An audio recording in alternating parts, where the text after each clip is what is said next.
4 mark Malayalam ഗ്രാമറിന് 8 mark മൂന്നാമത്തെ മാസം okay. അപ്പോൾ അങ്ങനെയാകുമ്പോൾ ഓഫർ എക്സാമിനേഷൻ്റെ മാർക്ക് ആ പോയതാണ് 2025.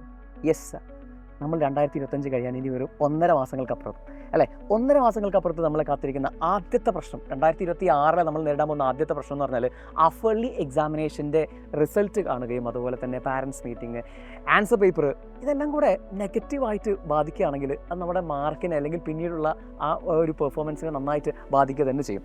സോ ഇവിടെ നിങ്ങൾ മനസ്സിലാക്കേണ്ട ഒരു കാര്യം, എങ്ങനെയെങ്കിലും നന്നായിട്ട് ഈ ഒരു എക്സാമിനേഷൻ കടന്നുകൂടാൻ വേണ്ടി ശ്രമിക്കണം.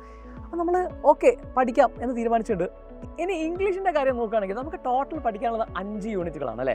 ഈ 5 യൂണിറ്റ് ഒന്നും എന്നാൽ 2024 ഹാഫ് വേൾഡ് എക്സാമിനേഷൻ്റെ ക്വസ്റ്റ്യൻ പേപ്പർ നമ്മൾ പരിശോധിച്ച് കഴിഞ്ഞാൽ നമുക്ക് ആകെ 4 യൂണിറ്റിൻ്റെ ക്വസ്റ്റ്യൻസ് വന്നിട്ടുള്ളൂ. സോ ആദ്യത്തെ യൂണിറ്റിനും 25 മാർക്കിന് ചോദ്യങ്ങളുണ്ട്, രണ്ടാമത്തെ യൂണിറ്റിനും 8 മാർക്കിനും, മൂന്നാമത്തെ യൂണിറ്റിന് 21 മാർക്ക്, നാലാമത്തെ യൂണിറ്റിനും 33 മാർക്കിനുമാണ് നമുക്ക് ക്വസ്റ്റ്യൻസ് വന്നുള്ളത്. ഇതിനപ്പുറത്തേക്ക് ഓപ്ഷൻസ് ഉണ്ടാവും, അതുപോലെ തന്നെ നമുക്ക് ചോയ്സ് ക്വസ്റ്റ്യൻസ് അങ്ങനെ കാര്യങ്ങളൊക്കെ ഉണ്ട്.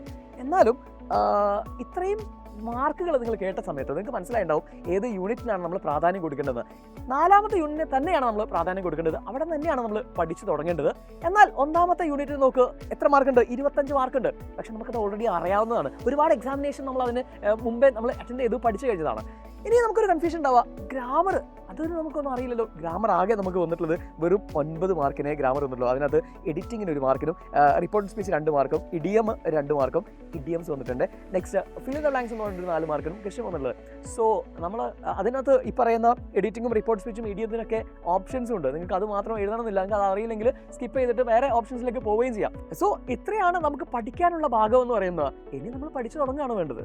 അസിസ്റ്റൻസും ഹെൽപ്പും ഒക്കെ വേണമെങ്കിൽ ഇതേക്കുറിച്ച് ഡീറ്റെയിൽസും കാര്യങ്ങളും ക്ലാസ്സുകളൊക്കെ ഒരു കൃത്യമായിട്ടുള്ള ഒരു സിസ്റ്റമാറ്റിക് ആയ രീതിയിൽ നിങ്ങൾക്ക് വേണമെങ്കിൽ നിങ്ങൾ അറിയണം സൈലത്തിൻ്റെ അഗ്നി ബാച്ചിനെ കുറിച്ചിട്ട്. അവിടെ കൃത്യമായ രീതിയിൽ തകൃതിയായി ക്ലാസ്സുകളൊക്കെ ഗംഭീരമായി നടന്നുകൊണ്ടിരിക്കുകയാണ്, എക്സാമിനേഷൻസ് നടന്നുകൊണ്ടിരിക്കുകയാണ്, റിവിഷൻ ബാച്ചുകൾ നടന്നുകൊണ്ടിരിക്കുകയാണ്. എൻ ഗെയിം എന്ന് പറയുന്ന ഒരു കിടലൻ റിവിഷൻ ബാച്ച് നിങ്ങളെ കാത്തിരിക്കുന്നുണ്ട്. സോ ഇപ്പോൾ ജോയിൻ ചെയ്യാൻ ആഗ്രഹിക്കുന്ന ആളുകൾക്കും ജോയിൻ ചെയ്യാം. ഇപ്പോൾ ഒരു 30% ഓഫറോട് കൂടിയിട്ടാണ് നമ്മുടെ ഈ ഒരു ബാച്ച് അവൈലബിൾ ആയിട്ടുള്ളത്. താഴെ കാണുന്ന കൂപ്പൺ കോഡ് ഉപയോഗിച്ചിട്ട് നിങ്ങൾക്ക് ഈ ബാച്ചിൽ ജോയിൻ ചെയ്യാൻ സാധിക്കും.